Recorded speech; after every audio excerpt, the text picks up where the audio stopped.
ABS-CBN News and Current Affairs. Panig sa katotohanan, panig sa bayan. Sa ulo ng mga nagpapagang balita. Bagyong Perya na nanalasa na sa Luzon at Visayas, Metro Manila, tataplisan ng bagyo. Ang latest sa galaw ng bagyo, ihahatid namin live. Ilang sasakyang pandagat pinatuog ng malalakas na alon. Libu-libong pasahero stranded sa mga pier. Ang live update abangan. Exclusive, Ipo-Ipo humagupit. Ilang lugar naman, inulan ng yelo. Mga nagka-AH1N1 umabot sa mahigit 100 ngayong araw lang. Pinakamarami mula nang makapasok sa bansa, ang virus, pati dalawang anak ni Senador Jinggoy, tinamaan. Exclusive, bangkay ng dalagita natagpo ang lumulutang sa dagat. Mga sospek sa pagpatay, nahuli. Exclusive, taxi driver, hinol dapat pinatay sa loob ng sasakyan. Kaanak ng biktima at mga sospek nagharap sa presinto. Ingay kontra taas presyo ng petrolyo. Transport Group nagbanta ng tigil pasada kapag hindi naawat ang pagtaas ng presyo ng gasolina. Lolit-solit, may banat kay Katrina Halili. Kasi every time nahaharap sa salamin, hindi niya ba nakikita yung ilong niya na ginawa ni Vicky Bello? Di ba utang na loob na lang? Kapamilya, imbitado kayo sa kasal ni Ann Curtis. Ang kanyang mapapangasawa, makikilala niyo na. At ang basang-basang tradisyon ng pista ni San Juan Bautista, dadayuhin natin.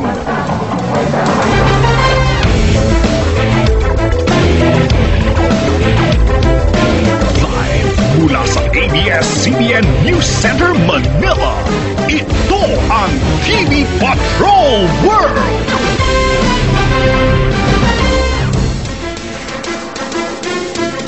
Magandang gabi, Pilipinas! Kami ang inyong mga patrol ng Pilipino. Naglilingkod sa inyo saan man sa mundo.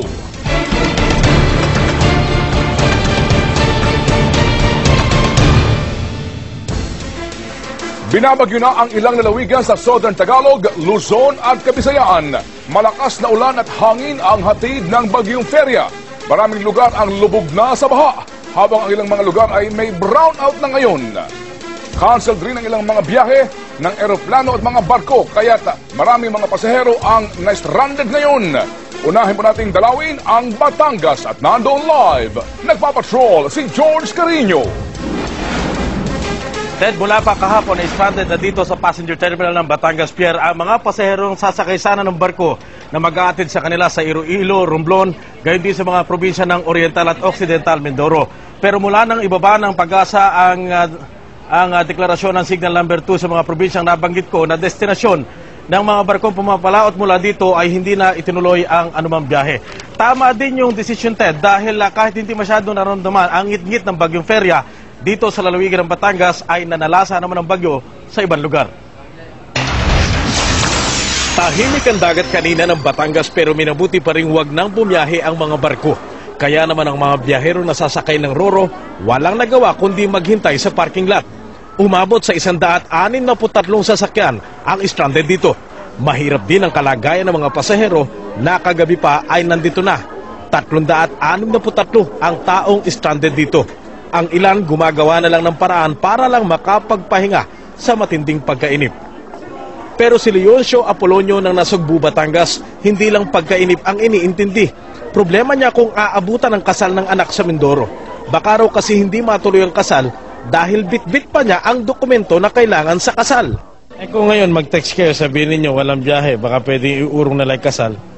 Ay, yun lang kung hindi ko masabi, wala naman kami dala cellphone. Bago hindi ko malaman mga numero ng cellphone ng aking anak. Dagdag na pasensya ang hinihingi ng Coast Guard dahil di nila pwedeng baliin ang patakaran pag ganitong may storm signal number 2. When public storm number 2 is hoisted, no ship shall not allowed to sail except to take shelter. Sa pinakahuling ulat, 4 ang patay at 7 nakaligtas nang abutan ng buhawi ang grupo ng mangingisda sa isla ng Alabat sa Quezon Province. 3 mangingisda ang nailigtas kanina malapit sa Calapan Oriental, Mindoro nang masiraan ang makina habang papalapit na sa Pampang ang kanilang bangkang pangisda. Sa pinakuling report na inilabas ng Philippine Ports Authority, lumalabas na 389 ang bilang ng pasaherong stranded ngayon dito sa Batangas Pier. Ibig sabihin, may mga dumating at maaring may dumating pa. Pero tiniyak ng Philippine Coast Guard at ng Philippine Ports Authority na kung sakaling paglalim ng gabi ngayon ay ibaba sa signal number 1 ang babala ng bagyong Feria, ay papayagan na nilang makapaglayag ang mga malalaking barko. Ted. Salamat, George Carino. Samantala, nahihilo at tila nalilito ang ilang mga magulang at estudyante sa forecasting ng pag-asa. Signal number 2 raw ngayon pero naging maaraw at naging manaka-nakalaang ang pag-ulan maghapon. Pero gate po ng pag-asa, may palugit kapag nagbigay sila ng public storm signal. Papatrol, Sol Aragones. Bago mag-alas 11 kagabi, inanunsyo na ng pag-asa na signal number 2 sa Metro Manila. Kaya naman walang pasok ngayong araw sa preschool, elementary at high school. Pero kinaumagahan, maganda at mainit ang panahon. Bago maghapon, nagkaroon lamang ng kaunting pag-ulan. Nalito tuloy ang ilang mga magulang at estudyante dahil maaraw sa panahon ng bagyo. Nalilito na rin po ako kasi sinabi ng pag-asa ay walang pasok. Pero ito't maliwanag na maliwanag, mainit na mainit. Sayang naman yung pasok ng mga bata ngayon. Sabi nila parang hindi totoo. Kagaya niyan, pinaano nila yung pasok, hindi naman umuulan. Tapos mamayang gabi raw 8 o'clock. Yun, parang hindi nakaka-believe. Nasayang lang yung araw na dapat yung mga bata is nakapasok, yung mga marami pa sila natutunan. Paliwanag naman ng pag-asa, anumang public storm signal na i-anunsyo nila ay may palugit na oras. Halimbawa, kagabi, signal number 2, mararanasan ng bagyo sa loob ng 24 na oras na palugit. Itong warning na ito corresponds to signal number 2. Yung lead time natin is 24 hours. So from kahapon na nag-issue na tayo ng signal number 2, tumatama pa rin yung lead time. Because yung expected na paglapit ng nasabing bagyo is this evening. Kinatigan din ng DepEd ang rekomendasyon ng pag-asa na isuspindi ang klase ngayon. In-anticipate natin ito at ginawa natin ang dapat. Halimbawa lang na hindi maganda ang panahon ngayon at malakas at hindi tayo nag-suspend ng klase, di sisihin din tayo ulit ng mga magulang. Ika-6 na bagyo pa lamang ang nararanasan natin ngayon. Ayon sa pag-asa, may 14 pang bagyo na inaasahan bago magtapos ang taon. Ayon pa sa pag-asa, alas 11 mamayang gabi madidesisyonan kung may pasok o wala bukas, depende pa rin sa panahon. Sol Aragones, Patrol ng Pilipino. Nagtumbahan ang ilang puno at poste ng kuryente nang biglang may namuong ipo-ipo sa Pasig City. Sinabayan pa ito ng malakas na ulan. Exclusive, nagpapatrol Apple Salandoni. Kuhang-kuha sa video na ito ang paghagupit ng ipo-ipo sa Pasig kahapon. Ayon sa Pasig Rescue na may kuha ng video, alas 3 ng hapon na mapansin nilang may namumuong maitim na ulap sa bahagi ng Taguig. Maya-maya ay umiikot ng ulap at palapit na sa Pasig. Ipo-ipo na pala ito na may dala pang malakas na ulan. Para siyang nag-aagaw dilim sa liwanag. Yung isang namin miyembro, pinokus yung camera hanggang sa parang na-trace namin na parang buhawi type na namumuo. Dahil sa hagupit ng ipo-ipo, natumba ang ilang mga poste at puno rito. Isang van ang nadaganan na malaking puno sa Caruncio Street. Buti na lang daw at nakalabas agad ng sasakyan ng driver nito. Walang magawa ang rescue team kundi putulin ang mga sanga ng puno para makuha ang sasakyang naipit. Parang pumatong lang talaga yung puno sa van. Yun nga lang, yung impact, medyo nagkaroon ng konting damage yung van. Samantala, kasing bilis ng pagdating nito, agad ring humupa ang ipo-ipo at nag-iwan ng nasalantang paligid sa kanyang dinaanan. Apos Halandoni, Patrol ng Pilipino. Inulan naman ng yelo ang ilang bahagi ng Batangas kahapon. 4 ang patay matapos hambalusin ng buhawi ang isang bangka sa Quezon. Binaha rin ang 2 bayan sa Romblon. Nagpapatrol Israel Malasa. Bumagsak ang yelo sa ilang bahagi ng Batangas kahapon. Nakuhanan pa ito ng video ng mga nagulat na residente. Si Mang Lito, nabangha dahil ito ang kauna-unahang yelong nakita niyang bumagsak mula sa kalangitan. Bigla, nag-ulan ng yelo nga. Akala namin kung ano yung tumagiktik sa aming bubong at saka sa mga panabintana. Oh, yelo. Ang lalaki, no? Ang laki, no? Sa mga bayan ng Bawan, San Pascual at Batangas City, sinabayan ng bahawit ulan ang pagbagsak ng hailstones. Maraming puno ang nabuwal. Isang bata ang sugatan ng babagsakan ng puno. Binaha naman ang ilang bahagi ng Bawan dahil sa malakas na buhos ng ulan. Isinailalim na sa state of calamity ang bayan ng Bawan dahil sa pinsalang dulot ng bagyong Feria. Sa Quezon, 4 ang namatay matapos hambalusin ng buhawi ang isang fishing boat sa sitio Pinagbayan sa bayan ng Perez kaninang madaling araw. Sa Bicol, mahigit 3,000 pasahero ang stranded sa mga pier dahil sa bagyong Feria. Kanya-kanyang diskarte ang mga pasahero para hindi mainip habang naghihintay ng go signal mula sa Coast Guard. Sa Romblon, 4 na bahay sa bayan ng Mabini at Katingas ang natangay ng tubig baha.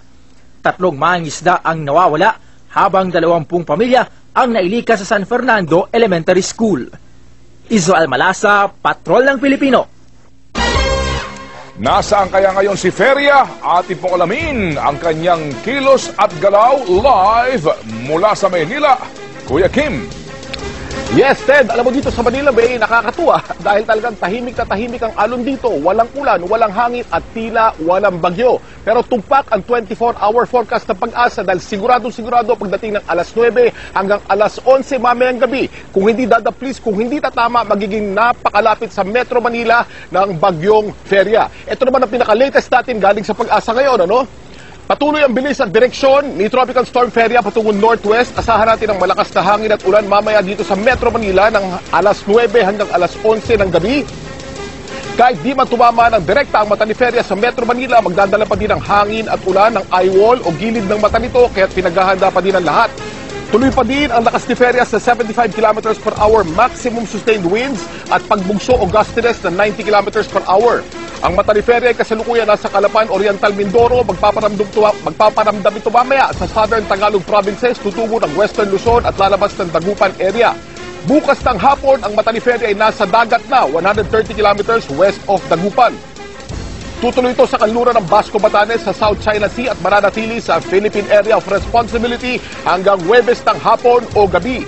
Kahit mapalayo dahil sa buntot ni Feria, inaasang masugid pa din ang panahon hanggang Biyernes. Nakataas ang storm signal number 2 sa Northern Quezon, Marinduque, Mindoro, Lubang Island, Batangas, Laguna, Cavite, Bataan, Rizal, Pampanga, Bulacan, Zambales, Tarlac, Metro Manila. Nakataas naman ang signal number 1 sa Calamian, Romblon, Burias Island, Southern Quezon, Polillo Island, Camarines, Southern Aurora, Nueva Ecija, Pangasinan, Aklan, Northern Antique.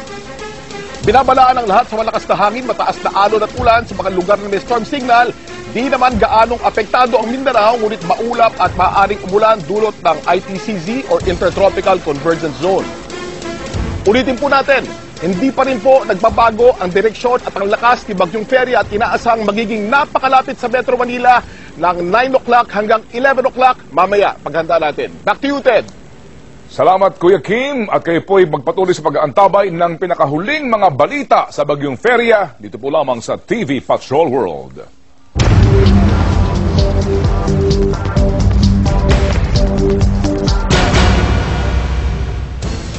Nagpositibo sa H1N1 virus ang 2 anak ni Senador Jinggoy Estrada.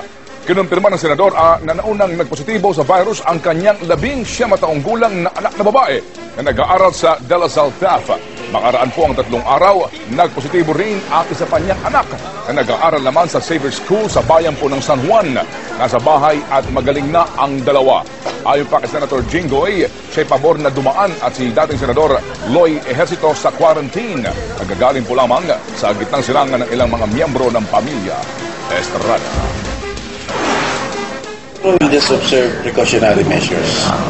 Hindi naman nakakatakot na sakit yun. Although ang problema dun, it's very contagious. Talaga pong patuloy mga kaibigan, Karen, ang pagtaas ng bilang ng mga tinatamaan ng H1N1 sa Pilipinas at marami po ang nag-aalala sa lalo pang pagkalat nito. Kaya naman, Ted, umaapila na ngayon ang grupo ng mga commuter na linisin yung mga pampublikong sasakyan tulad na lang ng bus, jeep, MRT at pati yung LRT. Sa ganitong paraan daw kasi makakaiwas sa sakit yung mga pasahero. Nagpapatrol, Alvin El Chico. Nababahala na ang National Council for Commuter Protection na kumalat pa ang AH1N1 sa mga pasahero ng mga pampublikong sasakyan. Siksikan daw kasi sa jeep, bus, MRT at LRT na halos magkakapalit na ng mukha ang mga pasahero. Konting bahing lang ng isa, lantad na agad sa sakit ang ibang pasahero. Kaya payo ng grupo, linisin ang mga jeep, bus, MRT, LRT at lahat ng public transport. Dapat din daw magdala ng panyo o pantakip sa bibig at ilong ang mga pasahero.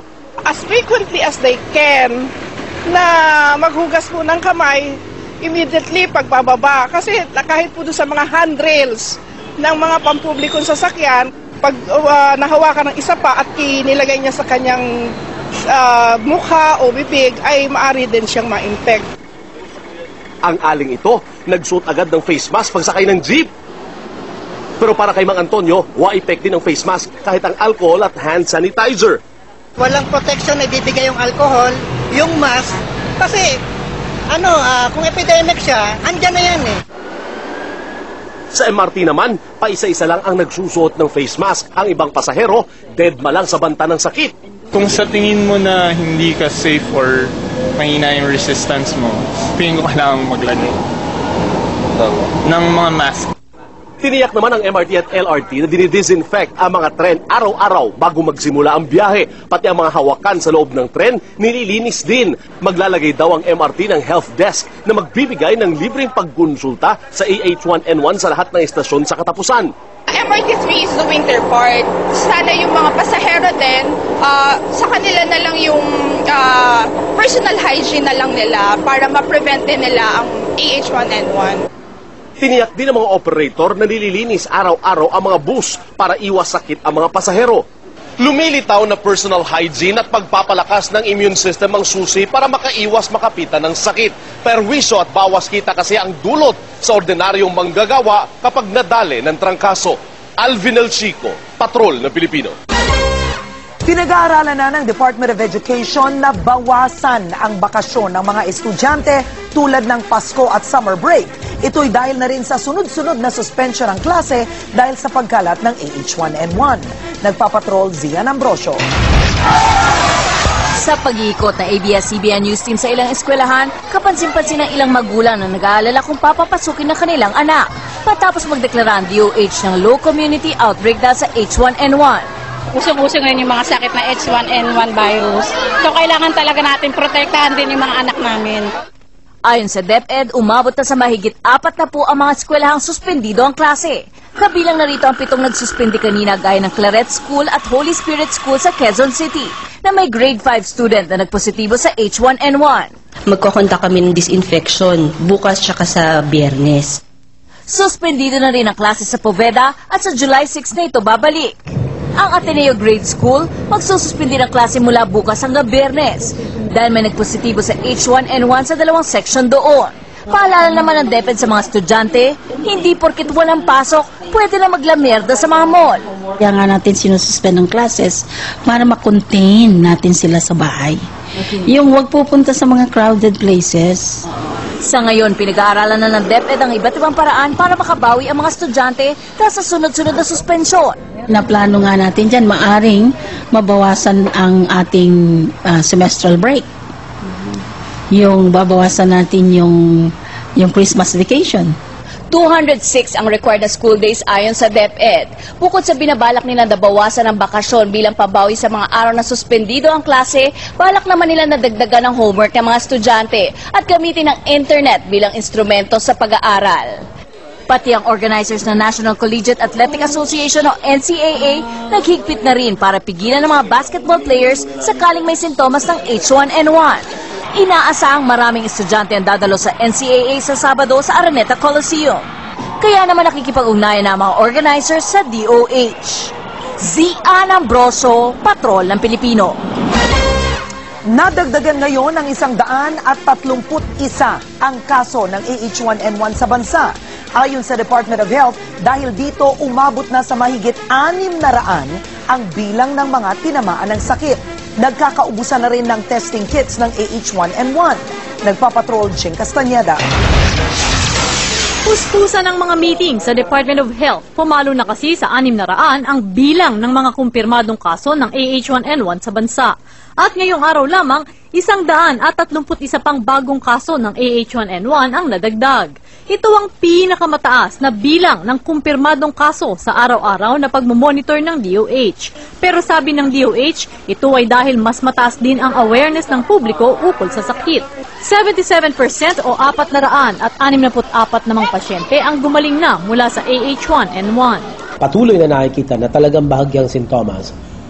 Hindi naman siguro tama rin na tayo ay magsagawa ng mga matitindi o extreme public health measures katulad ng pagpapasara ng mga paliparan.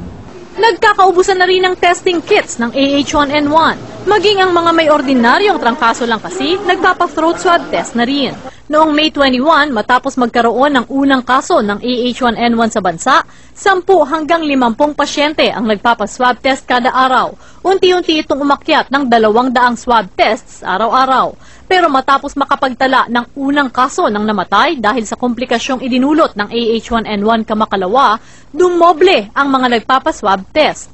Nababahala ang DOH dahil limitado ang supply ng testing kits na mabibili maging sa world market. It's not possible to examine everybody at this point. Yung may low-grade fever lang, sometimes moderate, may sore throat, may cough, pero no signs of respiratory distress in the high-risk group, healthy individual. Dapat yun, hindi na tinetest. Dapat yun, umuwi na sa kanilang bahay at nagsi-self-quarantine. Pero sapat pa naman daw ang gamot para sa AH1N1 na nakaimbak sa DOH. Bagamat patuloy pa rin ang pagkalat ng virus, sabi ng DOH, hindi pa rin kailangang mapanik ang publiko dahil hindi pa rin mabagsik ang uri ng AH1N1 virus na nakapasok sa bansa. Dahil limitado ang mga testing kit, nakatakdang repasuhin ng DOH ang kanilang guidelines. Parang mga pasyenteng may mga masiselang kondisyon na lamang ang prioridad na gamitan ng mga AH1N1 testing kit. Jing Castañeda, Patrol ng Pilipino. Timbog ang 2 lalaki na nagtapon sa bangkay ng dalagita sa dagat ng Bacoor, Cavite. Pero ang mga sospek iba ang itinuturong mastermind ng krimen. Exclusive nagpapatrol, Gas Adelgas. Natagpo ang palutang-lutang sa dagat sa Bacoor ang bangkay ng isang babae ng Lunes ng umaga.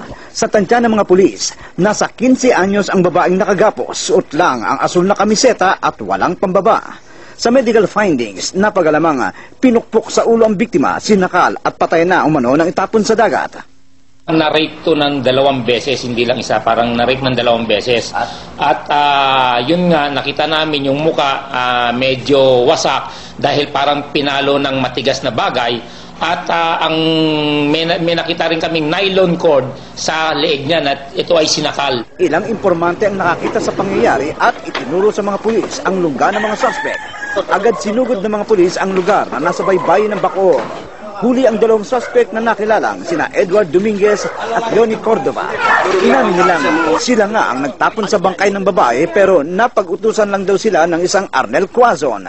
Nauna rito, inutusan daw sila ni Quazon na ikuha siya ng isang bayarang babae. Kilalang adik umano ang kanilang amo at napatay ang biktima dahil sa away sa bayan. Nagpakuha po si Arnel ng babae. 2 na kaming bumalik dito eh. Okay. Nakita na namin na duguan na po, na nakatali na. Nakagapos? Oo. Tapos nakaubad po. Kailangan na lang daw ma-dispatch yan.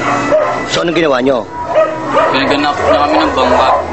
Hindi pa nakikilala ang biktima at pinaghahanap pa rin ng mga pulis ang mastermind na si Arnel Quazon na may kaso pa umanong murder sa Dasmariñas, Cavite. Gas Adelgas, Patrol ng Pilipino. Nanawagan si Chief Justice Renato Puno sa mga politiko na aminin na ang taon nilang plano sa 2010 simula kay Pangulong Arroyo. Mas malubha pa raw sa kumakalat na H1N1 virus ngayon kung magiging ignorante ang publiko sa tunay na sitwasyon ng bansa dahil sa hindi pagtatapat ng mga lider sa kanilang plano. Nagpapatrol, Mariton Pacheco. Habang abala ang lahat sa pagkalat ng H1N1 virus sa bansa, nagbabala si Chief Justice Renato Puno kanina laban sa anyay isang mas malalang uri ng epidemya sa lipunan. Ang kawalan daw ng kaalaman ng publiko sa mga nangyayari sa politika lalo't papalapit na ang 2010. Epidemic of ignorance. There is a severe lack of information on the part of our people, which ought to guide them in their decision to cast their ballots this coming 2010 election. Dapat daw maging mapanuri na ang publiko sa mga isyu ngayon tulad ng CONAS at Chacha. Dapat daw maging matapat ang mga politiko tungkol sa plano nila sa darating na eleksyon at manguna rito si Pangulong Arroyo. It's very difficult to speculate on what is really on her mind. But as a general rule, we should be truthful about our plans, especially when the plans have dimensions on public welfare. Ito ang mensahe ni Puno sa Outstanding Manilans 2009 kung saan pinarangalan ang mga kontribusyon ng mga personalidad mula sa iba-ibang larangan. Kabilang dito sina dating Pangulong Cory Aquino para sa Civic Leadership, ABS-CBN Chairman and CEO Gabby Lopez para sa Telecommunications at Broadcasting at kanyang kapatid na si Gina Lopez para sa Environmental Advocacy. Pinarangalan din sina Henry C., Jaime Augusto Sobel de Ayala II, Senator Manny Villar, Broadcaster Mike Enriquez at maging ang broadband deal witness na si June Lozada. Sinagundahan din ni Lozada ang panawagan sa Pangulo na ilatag ang kanyang plano sa pagtatapos ng kanyang termino. Yung CONAS, natatakot ako na baka ituloy, baka magtagal pa sila beyond 2010. Doon ako natatakot. Sa kabuuan, nanindigan ng mga awardees na tutulong sa pag-angat ng bansa sa pamamagitan ng kanilang napiling propesyon. Mariton Pacheco, Patrol ng Pilipino. Tigil pasada sa Hulyo. Yan ang banta ng ilang transport groups dahil sa wala umanong humpay na pagtaas ng presyo ng petrolyo. Sagot naman ng LTFRB, handa sila rito. Nagpapatrol Weng Hidalgo. Ingay at banta ang sagot ng grupong Piston sa tuloy-tuloy na pagtaas ng presyo ng diesel at gasolina. Kapag hindi raw naawat ang pagmahal ng langis, maglulunsad sila ng malawakang tigil pasada sa Hulyo. Yun lang kasi ang lengguwahe na alam ng gobyerno para painggang kami. Ilan beses na raw nilang hiniling na kontrolin ang presyo ng gasolina, pero nagbingi-bingihan daw ang gobyerno. Pero nauna nang sinabi ng Department of Energy na hindi nito makokontrol ang presyohan dahil inaangkat ang mga produkto. Ako, gusto kong bumaba ang presyo ng langis Kapag mayroong price increase sa pump, it accurately reflects and it is transparent yung behavior ng oil prices sa international market. Kaya hindi umano papapigil ang transport group sa kanilang bantang tigil pasada. Pakiusap ng mga transport group sa publiko ay intindihin na lamang sila at suportahan sa plano nilang tigil pasada sa susunod na buwan. Hindi lang naman daw para sa kanila ito, kundi para na rin sa kapakanan ng mga pasahero. Hindi lang naman daw ang mga operator at tsuper ang umaaray sa pagtaas ng presyo ng langis, kundi lahat apektado. Dapat to talaga ibaba ang gasolina. Kasi namamahal din yung mga bilihin, kababa naman yung mahihirap. Tumataas po ang langis Kaya apektado po rin sa pamasahe. Pero sagot ng LTFRB, handa ito sa sitwasyon. Meron kami contingency measures just in case matters goes out of hand. Pero sana naman daw, madaan pa rin sa mabuting usapan ang problema. Weng Hidalgo, Patrol ng Pilipino.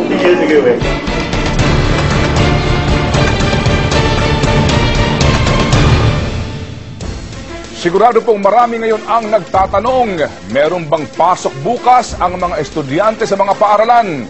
Mamaya po yan. Samantala, nagsisimula ng tumaas ang tubig sa ilang mga lugar sa Camanava area. Nag-high tide na sa Navotas, Malabon River at bumigay na po ang isang dike sa Malabon. Sa may Tulyahan River at nadun po live, nagpapatrol si Jenny Reyes. Jenny?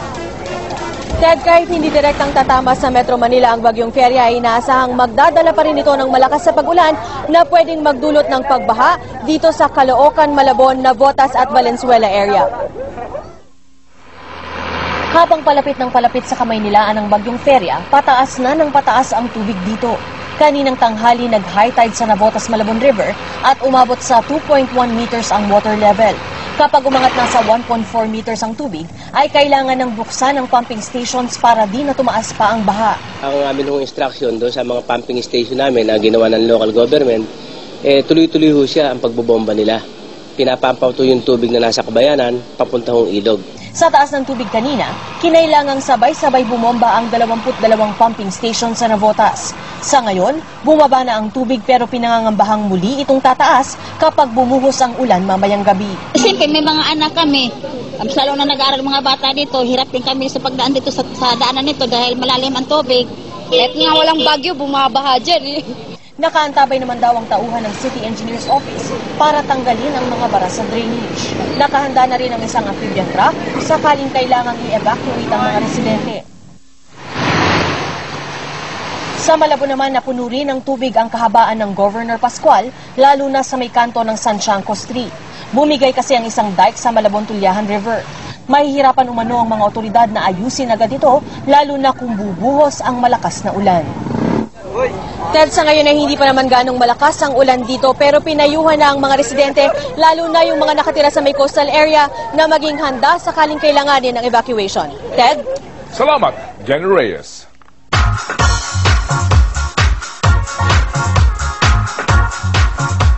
Ang latest naman sa mundo ng showbiz mula sa ating star patroller, Femela Baranda. Fem. Karen, hot na hot si Pops Fernandez sa bago niyang sexy music video kung saan napaiyak din siya dahil sa dating karelasyon. Hindi naman nagpahuli ang ex niyang si Martin Rivera na pinabilib ang top performer sa Las Vegas. Nagpapatrol, Mari Dumawal. Matapos ng kontrobersyal niyang pagkanta ng national anthem sa laban ni Manny Pacquiao, muling itinayo ni Martin ang bandila ng Pilipinas sa Las Vegas. Pinahanga ng Concert King ang mga top performers sa Las Vegas tulad ni Clint Holmes at Dominic Allen ng Foreigner. Martin is one of my favorite singers on the face of the earth. There's something very, very special about just the timbre, the sound of his voice. It's a great honor for me to represent my country, the Philippines, also on stage every single night to show them that, kaya din yung Pinoy, yung kaya ng hindi Pinoy. Naghahanda na si Martin sa back-to-back concert nila ni Gary Valenciano. Star-studded naman ang celebrity preview ng pelikulang Pitik Bulag. Nag-blush lang ang lead actor nito na si Marco Alcaraz nang maungkat kung bakit presyo sa kanya si Miss International Lara Kigaman. Hayag na ang pag-group date ng dalawa. In real life talaga, makulit, then sweet. Basta right now, we're happy with each other's company. Ganun. If we have no work, like, malabas. Si Willie? Hindi ko Hindi ko talaga alam. Wala akong alam yan. One of these very ordinary days. Ang ganda naman ni Pops Fernandez ngayon, lalo't may bago siyang endorsement at bagong music video. Tampok ang kanyang alindog at kalibre sa drama. Isa sa most requested ngayon, ang revival niyang One of These Days, kung saan siya napaiyak sa isang eksena. Kaka-break ko lang noon, ay hindi naman, that. Tapos, a mixture, tapos kakaalis lang rin ng anak ko, si Kuya. So, it's actually, I think the concept was being more lonely than anything. At sa isyong malamang na magkabalikan sila ni Jo Marie Iliana, I won't give in, I will not let myself be taken in again. Ay, Jo Marie?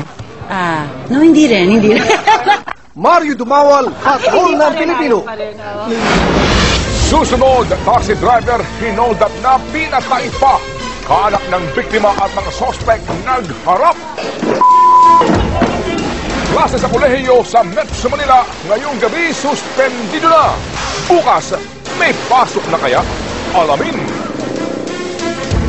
Mga bangka, pinataob ng malalakas na alon, pinsala ng bagyong Feria sa Kabisayaan, tutukan.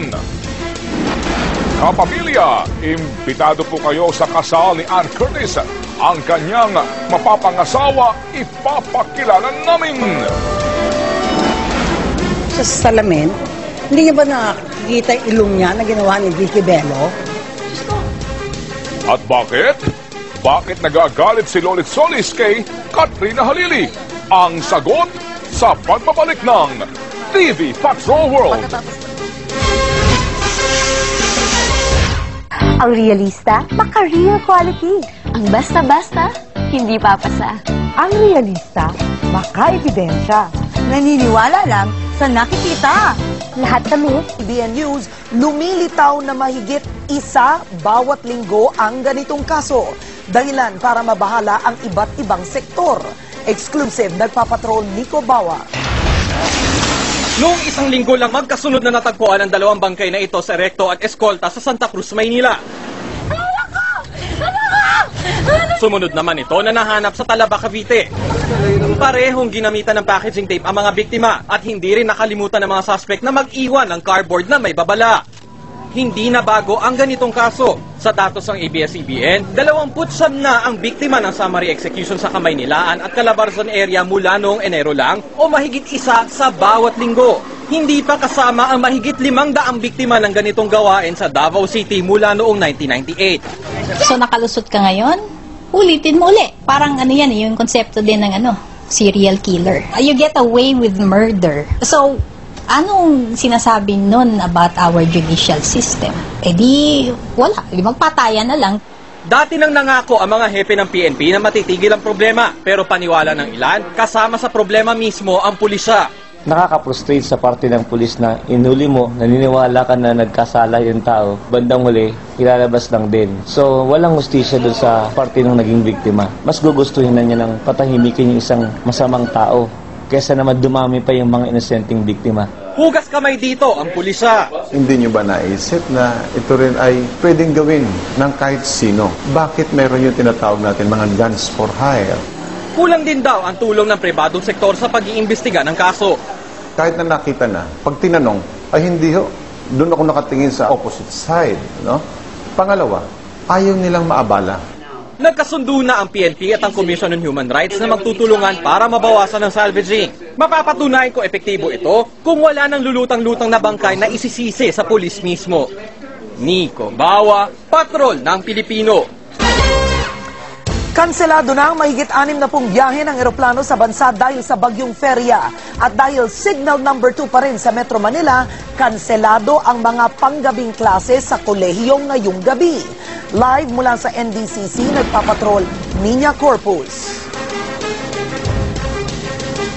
Mga kapamilya, maghanda na po tayo dahil bandang alas 11, mula alas 9 hanggang alas 11 ng gabi, inaasahan ang pinakamalakas ng pabuhos ng ulan dito sa Metro.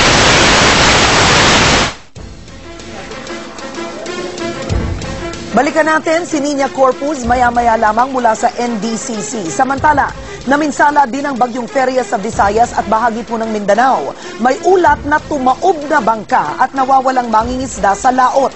At ilang lugar na rin ang tinamaan ng brownout. Nagpapatrol Rico Lucena.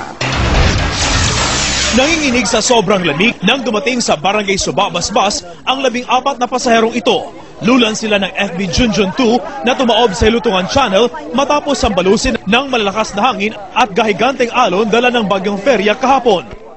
Alas 11 ng umaga nang pumalaot ang bangka mula Tubigon, Bohol papuntang Cebu City. Pero hinampas na malakas na hangin at malalaking alon ang bangka, kaya't napadpad ito sa Karkar, Cebu. Bumalik ang bangka sa Lutungan Island pero doon na sila tumaob. Kumapit sa katig ang 11 pasahero para hindi tangayin ng agos. Lumangoy naman sa dalampasigan ang 3 tripulante ng bangka para humingi ng tulong.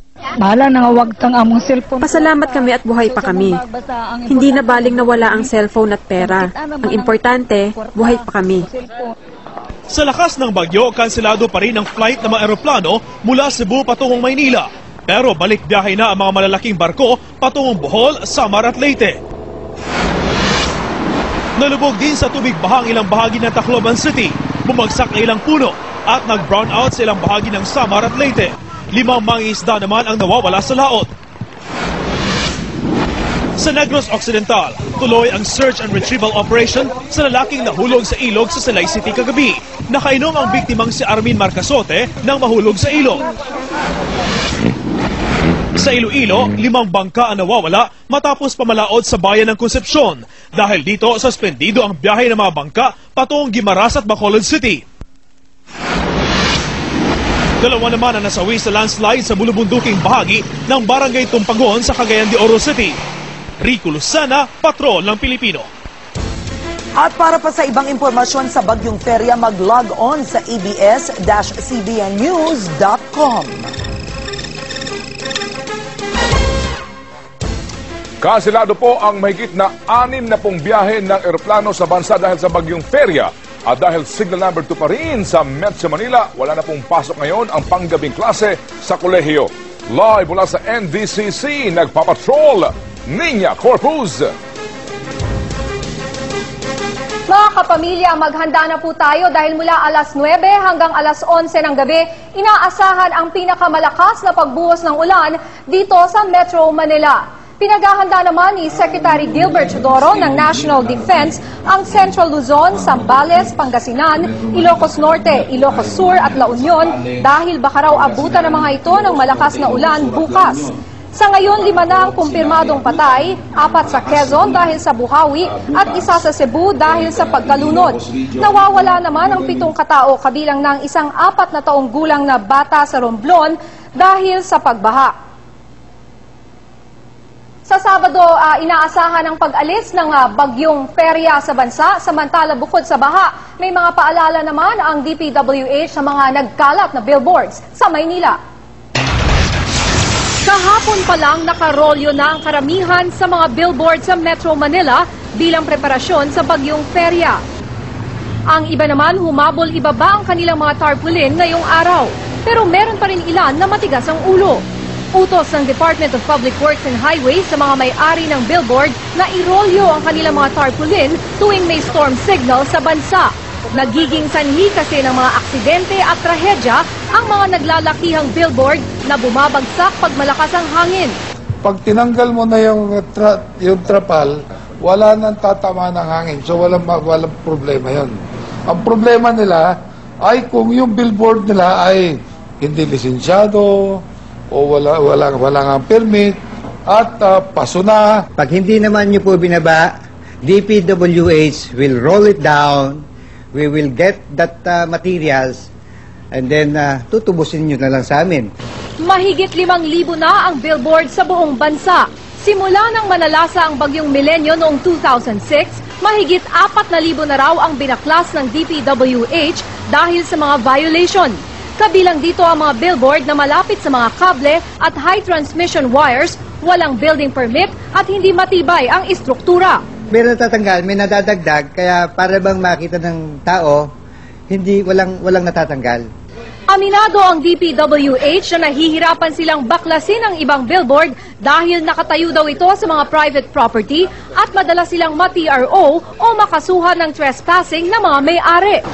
At bilang pag-iingat naman ng mga airlines ngayong panahon ng bagyo, nagkansela na ang mga ito ng domestic flights. Kanselado ang 22 flights ng Zest Air kabilang na ang biyahe mula Maynila papuntang Marinduque, Katiklan, Calibo, Puerto Princesa, Davao at pabalik ng Maynila. Kanselado din ang 10 flights ng Sea Air na mula Maynila papuntang Katiklan, Tablas, Romblon at pabalik ng Maynila. Tigil din ang 18 biyahe ng Cebu Pacific mula Maynila to Katiklan, San Jose, Mindoro at pabalik ng Maynila. Hindi rin tuloy ang 13 flights ng PAL mula Maynila papuntang Katiklan, Surigao, Busuanga at pabalik ng Maynila. Paalala ng Pag-asa kahit alas 9 pa ang inaasahan nating pagdating ng malakas na pagbuhos ng ulan, maaari raw itong mapaaga kaya ihanda nyo na inyong mga kandila at iba pang mga kagamitan sakaling magkaroon ng brownout o pagbaha. Samantala, kumpirmado, kanselado ang lahat ng klase sa kolehiyo dito sa Metro Manila, pero wala pang opisyal na announcement ang Pag-asa kung may pasok bukas o wala. Intayin na raw na lang daw ang kanilang opisyal na announcement mamayang alas 11 ng gabi. Ted? Para lamang maliwanag ninyo kanselado ngayong gabi ang pasok sa kolehiyo, yung para bukas sa elementary, high school o college, wala pa. Wala pa pong opisyal na announcement dyan ng Pag-asa. Hintayin na lang daw mamayang alas 11 ng gabi kung ano ang kanilang prediction para sa ating weather forecast bukas. Ted? Palagay ko yung Pag-asa maglalabas ng 11 o'clock na latest bulletin. DepEd ang merong responsibilidad mag-anunsyo ng advance o kaya po naman yung bawat lokalidad. Mamaya po yan abangan nyo sa TV Patrol World. Salamat sa iyo, Niña Corpus. Sa pagbabalik ng TV Patrol World, taxi driver hinold up at pinatay Mga kaanak ng biktima at mga suspect nagharap sa presinto. Kapamilya tradisyong basang-basa. Kamustahin natin ang pista ni San Juan Bautista. Ann Curtis, ikakasal na ang kanyang mapapangasawa. Makikilala nyo na. At Lolit Solis, may pasaring kay Katrina Halili. Ang buong kwento abangan sa TV Patrol World.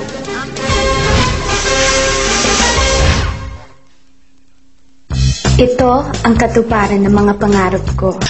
The moment you find a ruinous competition, you regulate, you impose, interfere. My goodness, sir, if you have been in that commission for a long time, I'll kick you out if I were president.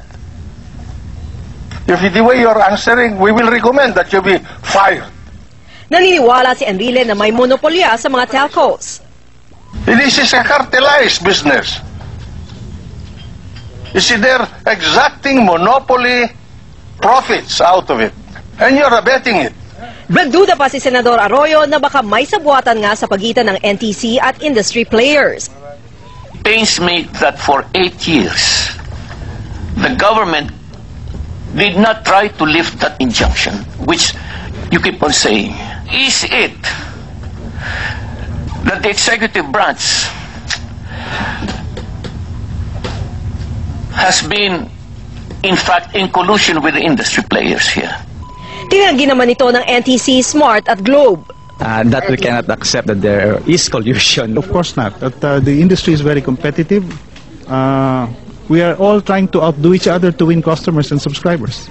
Wala naman, because in fact, itong current concerns natin was anticipated a long time ago by the NTC. Dahil sa dismaya, iniisip kayo ng ilang mga senador kung dapat nang buwagin na lang ang NTC. Decision that is addressed to us as legislators is either to maintain you or we abolish you.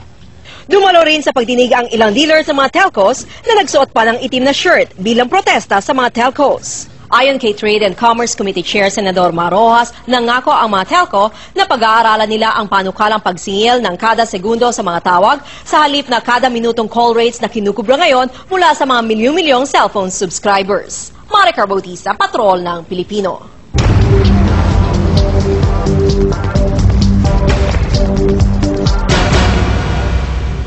Kinumpirma ng Malacanang na sasailalim sa self-quarantine si Pangulong Arroyo sa pagbalik niya sa bansa mula sa biyahe sa Japan at Brazil sa weekend. May kumpirmadong kaso kasi ng AH1N1 sa naturang mga bansa. Ayon kay Executive Secretary Eduardo Ermita, 10 araw munang iiwas sa tao at magbisita sa probinsya ang Pangulo at ang kanyang staff na kasama sa biyahe.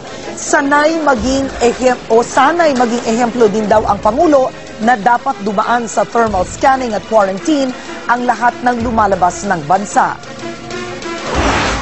Ay kung ating Pangulo is submitting herself to the thermal scanning, eh bakit naman hindi yung iba? Pati yung self-quarantine. Yeah, pati self-quarantine.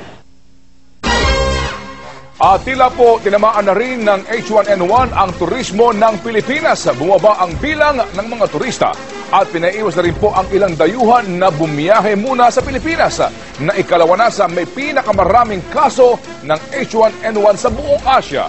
Nagpapatrol, Zen Hernandez.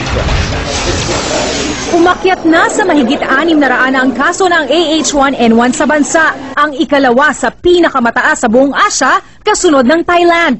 Di naman nalalayo ang China at Hong Kong. Pero ang masaklap, sa Pilipinas naitala ang unang pagkamatay dahil sa AH1N1 sa Asia, sa kaso ng isang empleyada ng Kamara. Kaya ang bansang Australia naglabas na ng high degree of caution o babala sa mga residente nilang nagbabalak bumisita sa Pilipinas. Dahil dito, tila tinamaan na rin ng AH1N1 ang turismo ng bansa. Ayon sa travel agencies, nasa 10% ang ibinaba ng kanilang travel booking simula nang dumating ang AH1N1 sa Pilipinas. Pag nalaman na, yun, na sa atin yung pinakamarami, siyempre mag-iisip din yung mga gustong pumunta rito at sabihin nila na ay nakakatakot pala dyan. Bago pa raw ang AH1N1 scare, natapyasan na umano ng 20% ang dating ng mga turista sa bansa, bunsod ng global economic crisis. Pero ayon sa Department of Tourism, talagang madalang ang pasok ng turista tuwing buwan ng Hunyo dahil na rin sa tag-ulan. Itong June, July, August, historically, ito ay talagang yung tinatawag nila na off-season, na hindi pareho kadami yung mga turista compared to from October to May. Katwira naman ng mga dayuhang dumating ngayon sa bansa, kumalat na rin ang AH1N1 sa buong mundo, kaya wala na rin dahilan para matakot sa Pilipinas. Back in my country, we got that too. Where? In Australia. Oh. So, and it's rising as it is all through the world, so it's all good. Payo naman ng travel agencies, ibawas na ng DOH sa kanilang talaan ng mga gumaling na kaso ng AH1N1 para hindi na ito lumikha ng panic. Mismong DOH na rin ang nagsabing pinaghahandaan na rin nila ang kinatatakutang second wave ng pagkalat ng mas malakas na strain ng virus. Kaya naman ang mga travel agencies nangangamba na rin sa posibleng pagtatagal pa ng kanilang problema. Zen Hernandez, Patrol ng Pilipino. Mula sa pagiging Diyosa, blooming bride-to-be ngayon si Ann Curtis sa pagbabalik primetime niya sa The Wedding. At ang malaking pagbubuking, isa raw sa 2 groom ni Ann sa serye na ka-MU niya sa totoong buhay. Nagpapatrol Ginger Conejero. Mula sa romantic music, makukulay na bulaklak, at eleganteng gown, kumpleto ang bonggang press conference ng romantic serye na The Wedding. Pero ang blooming bride na si Ann Curtis, 2 ang groom. May in love nga ang lahat sa love triangle ni Ann, Derek Ramsey at Sanjo Manudo. Pero bukod sa kakilig-kilig na eksena, nauwi ang press con sa bookingan sa pagiging dating mag-MU na sina Derek at Ann. I remember. Nakakatawa ka, aloha ka. It's just set up front. Remember ko. Basta yun na yun. Alam mo na, Angelica, about you and Ann? Yeah, we're all, alam mo, we always hang out together. All the time. I said, We're the awesome threesome. Pero nilinaw nila Derek at Ann, magkaibigan lang sila ngayon. Si Derek going strong ang relasyon kay Angelica Panginiban. Habang si Ann, handa na nga ba ulit ma-in love? Yeah, as in, I never edit naman. I'm ready to date again. Samantala, bulong-bulungan din ang pag-date daw ni Ann sa kapatid naman ng ex-girlfriend ni Derek, ang model fashion designer na si Solen Husap. I'm getting to know, and I've been hanging out with a certain group. As much as possible, I don't wanna talk about it.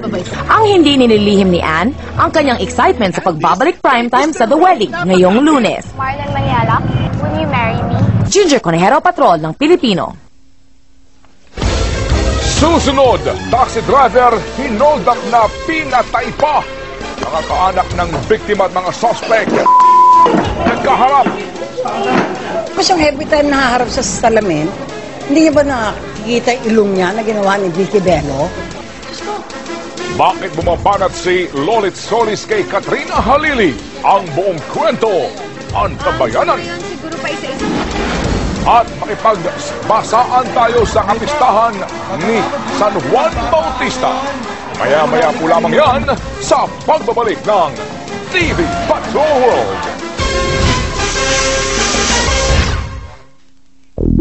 My runaway bride? Father, kakasalata kayo. Sino? Ate? Si Papa, ipapakasal ako. Arrange wedding. Patay ang isang taxi driver sa Caloocan matapos hold upin ay tinadtad pa ng saksak. Hindi naman napigil ang galit ng pamilya ng biktima nang makaharap nila ang mga suspect sa presinto. Exclusive, nagpapatrol Dominic Almelor.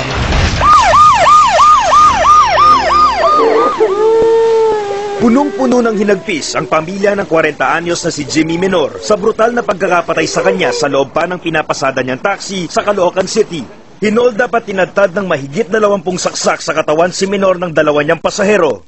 Ang bait-bait po nag-asawa ko, naghahanap buhay po para sa amin, para sa mga anak niya. Dapat kinuha na lang nila yung pera ni Papa, hindi na lang nila pinatay.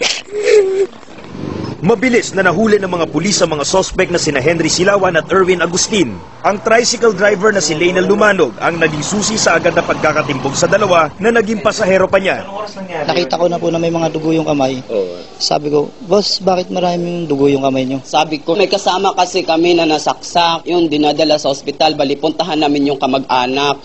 Dito mismo nagpababa yung dalawang sospek at dahil nga napansin ng tricycle driver na punong-puno ng dugo ang kanilang mga kamay, nagpasasa na sundan ng mga ito kung saan sila pupunta. Agad din niyang ipinagbigay alam sa mga barangay tanod ang kahina-hinalang kilos ng dalawa. Nang mahuli sina Silawan, agad silang iniharap sa nag-aagaw buhay noon na si Minor. Yung akala ko patay na yung taxi driver. Tinuro niya yung dalawang suspect na siyang sumaksak sa kanya at nang hold up. Di na nakapagpigil pa ang mga kaanak ng biktima ng makaharap ang dalawa. Walang kamali-mala yung kapatid ko, pinatay nila. Balot ng pagsisisi si Silawan sa kanyang nagawa. Nakukonsensya ako sa ginawa namin, pumatay ng taxi driver na hanap buhay, na maliit lang yung hanap buhay nila. Handamang pagdusa ng mga sospek ang nagawang krimen, hindi pa kayang magpatawad ng pamilyang tinanggalan nila ng isang mabuting ama. Dominic Almelor, Patrol ng Pilipino.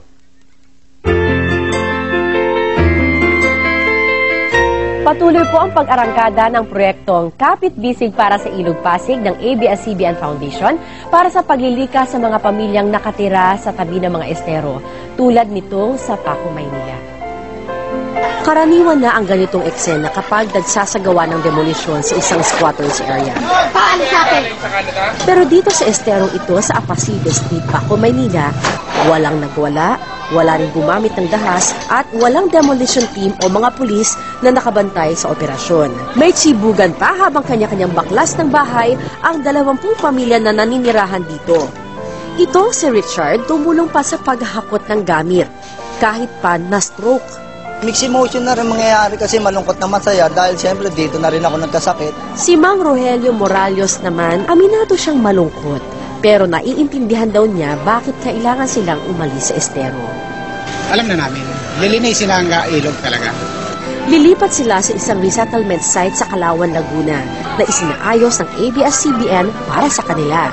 Pagdating sa Kalawan, may handog na bigas at relief goods mula sa ABS-CBN Foundation bilang paunang tulong sa kanilang panibagong buhay. Masaya rin kami kasi magkakaroon na kami sariling bahay na hindi na squatter, di ba? Mga kapamilya, makiisa po tayo sa muling pagbuhay sa Ilog Pasig. I-text lamang ang GIVE space Ilog sa 2366 para sa Globe Sun Cellular Smart at Talk and Text subscribers.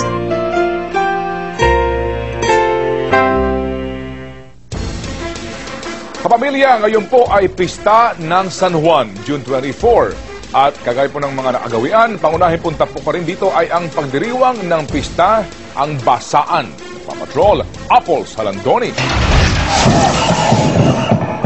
Kahit may bagyo, tuloy ang pista rito sa San Juan. Ang Wata Wata 2009 Basaan Festival bilang paggulita kay San Juan Bautista ang patron ng lungsod. Umaga pa lang, puno na ang plaza ng mga nagsasayawan at nagkakatuwaan. Pagdating na alas 7 ng umaga, sinimula na ang tradisyon ng Basaan. Walang nakaligtas, lahat ng dumaan sinabuyan ng tubig. May gumamit ng hose, ang iba nagdala pa ng balde-tabo. May nagbitbit din ng water gun. Nainiwala kasi silang biyaya ang tradisyon ng Basaan. Tradisyon ng San Juan na magbasaan. Iba talaga. Sa ibang city. Kasi fiesta na San Juan! Wata-wata! Sa plaza, daan-daang manunood naman ang nag-abang para sa makukulay na street dancing parade mula sa iba't ibang barangay. Todo-todo na ang basahan ngayon dahil hanggang tanghali lang pinapayagan ng lokal na pamahalaan na magbusa ng tubig ang mga San Juanenyo. Una nang ipinagbawal ang paggamit ng tubig na may yelo at ng maruming tubig para makaiwas sa away at pikunan. Apple Salandoni, Patrol ng Pilipino. Dumalo sa isang closed-door hearing ng Philippine Medical Association si Katrina Halili. Kaugnay sa reklamo niya laban sa 3 doktor na sina Hayden Co, Vicky Bello at Bistik Rosario na umano'y may kinalaman sa pagkalat ng kanyang sex video. Live mula sa Quezon City, nagpapatrol Ron Gagala.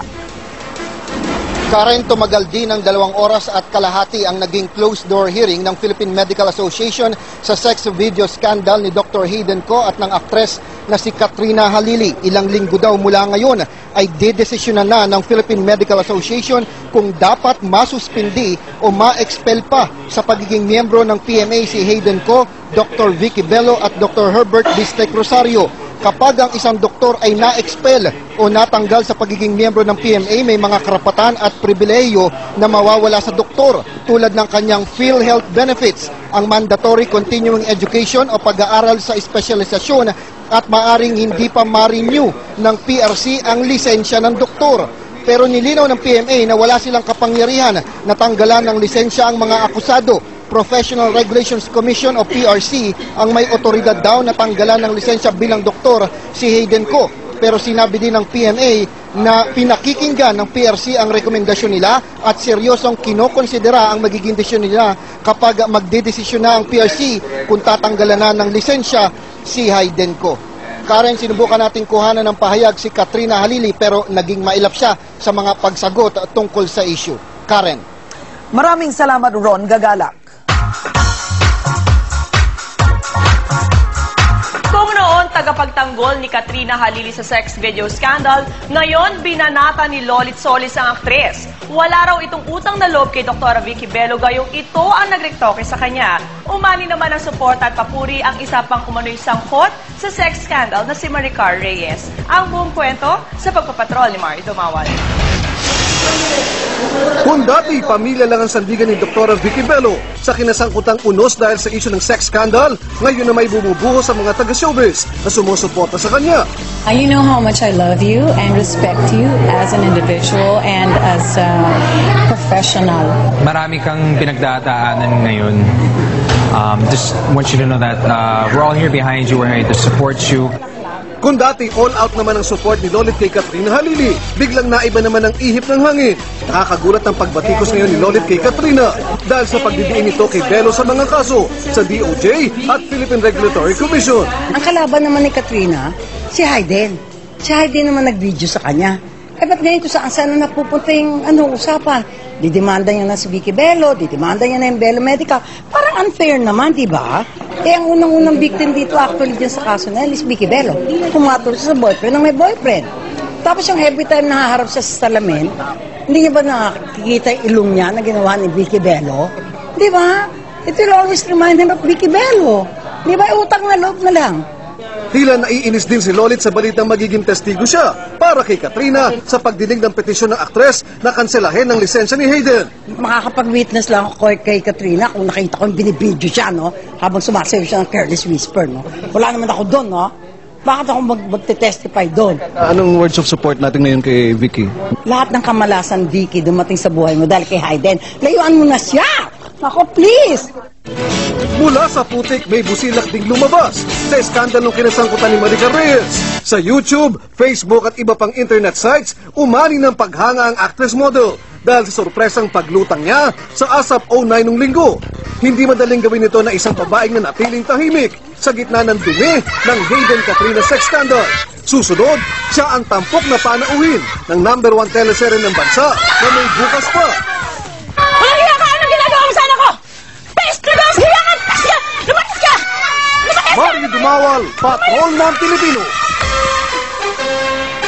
Ito po ang sitwasyon doon sa nag-aabang po ng announcement, naghihintay ang DepEd at mga LGUs ng 11 p.m. latest bulletin from Pag-asa.